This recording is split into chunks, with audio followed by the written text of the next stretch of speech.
Kovo 17 dieną Litexpo parodų centre prasidėjo kasmetis didžiausias Baltijos šalyse interneto tendencijų renginys Login 2011. 2 dienas truksantis diskusijų, konferencijų, parodomųjų dirbtuvių maratonas po vienu stogu sutraukė daugiau nei 2000 dalyvių bei daugybę internetu besidominčių lankytojų. Internetui vaidinant vis svarbesnį vaidmenį, daug dėmesio skirta jo ateities perspektyvams, todėl šiemet pasirinkta tema – vizija. Kai kalbam apie internetą, visada galvojam, visada internetas ir visos kitos technologijos tai yra siejamos su ateitimi. O kalbant apie ateitį, visada praverčia turėti kažkokią tai viziją, kur tai eina ir kuo tai pataps. Ar ne? Jei matom kažkokį tai ženklą, kažkokios interneto technologijos, tai mes galime nuspėti, kas įvyks, kas atsitiks. Šiais metais lankytojų laukia įvairiapusė programa, kuri suskirstyta į 4 temas, atspindinčias naujausias interneto tendencijas, problemas ir iššūkius. Konferencija vyksta 2 dienas ir turi 4 pusdienius. Tie pusdieniai yra suskirstyti į temas.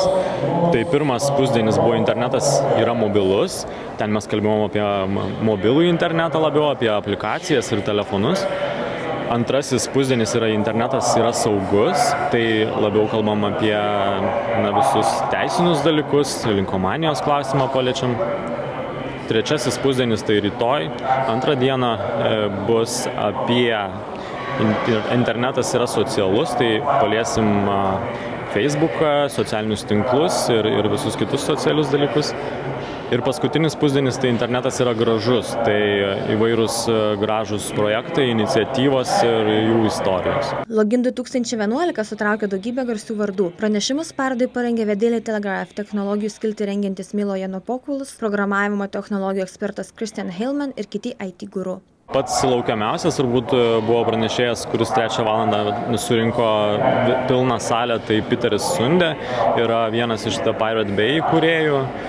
Ir jis yra iš tikrųjų interneto žvaigždė pasaulyje, važinėja po konferencijas ir dalinasi savo istoriją, kaip jis įkūrė tą bylų keitimosi žymėją svetainę The Pirate Bay. Konferencija lankytojų Litexpo parodų centre lauks dar ir kovo 18 dieną.